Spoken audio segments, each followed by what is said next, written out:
हरे कृष्णा। ज्येष्ठ माह के कृष्ण पक्ष की एकादशी यानी अपरा एकादशी इस साल 2021 में 6 जून रविवार को है। तो चलिए सुनते हैं अपरा एकादशी की कथा के बारे में। अपरा एकादशी की कथा कुछ इस प्रकार है। बहुत समय पहले की बात है। महाराज युधिष्ठिर और भगवान श्री कृष्ण के बीच वार्तालाप हो रहा था। वार्तालाप का विषय था एकादशी। युधिष्ठिर भगवान श्री कृष्ण से कहते हैं, हे भगवान, ज्येष्ठ माह की कृष्ण पक्ष की एकादशी का क्या नाम है तथा उसका महात्म्य क्या है? इसमें किस देवता का पूजन किया जाता है तथा इस व्रत को करने का क्या विधान है? कृपा कर यह सब मुझे विस्तार पूर्वक बताएं। तब भगवान श्री कृष्ण कहते हैं, हे राजन, ज्येष्ठ माह के कृष्ण पक्ष की एकादशी का नाम अपरा है, क्योंकि यह अपार धन और पुण्यों को देने वाली तथा समस्त पापों का नाश करने वाली है। जो मनुष्य इस व्रत को करते हैं उनकी लोक में प्रसिद्धि होती है। अपरा एकादशी के प्रभाव से ब्रह्म हत्या, प्रेत योनि, दूसरे की निंदा आदि से उत्पन्न पापों का नाश हो जाता है। इतना ही नहीं, स्त्री गमन, झूठी गवाही, असत्य भाषण, झूठा वेद पढ़ना, झूठा शास्त्र बनाना, ज्योतिष द्वारा किसी को भरमाना, झूठा वैद्य बनकर लोगों को ठगना आदि भयंकर से भयंकर पाप भी अपरा एकादशी के व्रत से नष्ट हो जाते हैं।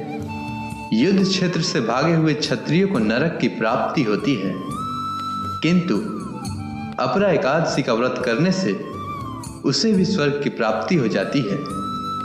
गुरु से विद्या अर्जित करने के उपरांत जो शिष्य गुरु की निंदा करते हैं वे अवश्य ही नरक में जाते हैं।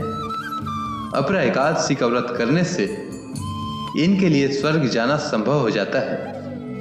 तीनों पुष्करों में स्नान करने से या कार्तिक माह में स्नान करने से अथवा गंगा जी के तट पर पितरों का पिंड दान करने से जो फल प्राप्त होता है वही फल अपरा एकादशी का व्रत करने से प्राप्त होता है।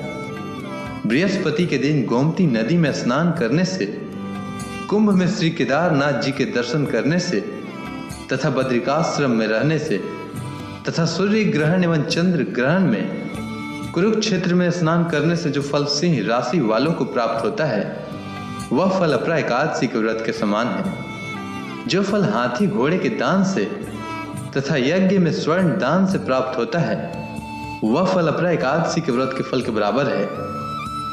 गौ तथा भूमि या स्वर्ण के दान का फल भी इसके फल के समान होता है।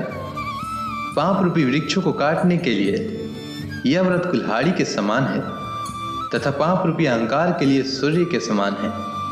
अतः मनुष्य को इस एकादशी का व्रत अवश्य ही करना चाहिए। यह व्रत सब व्रतों में उत्तम है।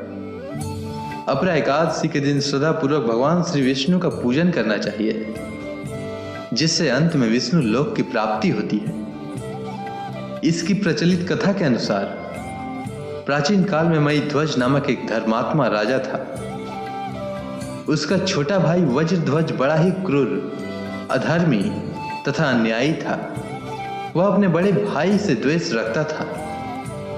उस पापी ने एक रात्रि में अपने बड़े भाई की हत्या करके उसकी देह को एक जंगली पीपल के नीचे गाड़ दिया। इस अकाल मृत्यु से राजा प्रेतात्मा के रूप में उसी पीपल पर रहने लगा और अनेक उत्पात करने लगा। एक दिन अचानक धौम्य नामक ऋषि उधर से गुजरे। उन्होंने प्रेत को देखा और तपोबल से उसके अतीत को जान लिया। अपने तपोबल से प्रेत उत्पात का कारण समझा। ऋषि ने प्रसन्न होकर उस प्रेत को पीपल के पेड़ से उतारा तथा परलोक विद्या का उपदेश दिया। दयालु ऋषि ने राजा की प्रेत योनि से मुक्ति के लिए स्वयं ही अपरा एकादशी का व्रत किया और उसे अगति से छुड़ाने के लिए उस एकादशी का पुण्य प्रेत को अर्पित कर दिया। इस पुण्य के प्रभाव से राजा की प्रेत योनि से मुक्ति हो गई।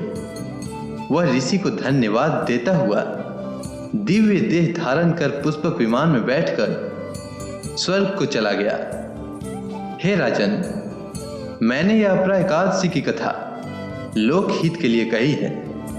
इसके पाठन व श्रवण से सभी पाप नष्ट हो जाते हैं। जो प्राणी एकादशी का व्रत करते हैं उन्हें भगवान श्री हरि विष्णु की अतिरिक्त भक्ति प्राप्त होती है। भक्ति और श्रद्धा में वृद्धि होती है। अगर आपको यह कथा अच्छी लगी हो तो कमेंट सेक्शन में ओम नमो भगवते वासुदेवाय लिखना न भूलें। धन्यवाद।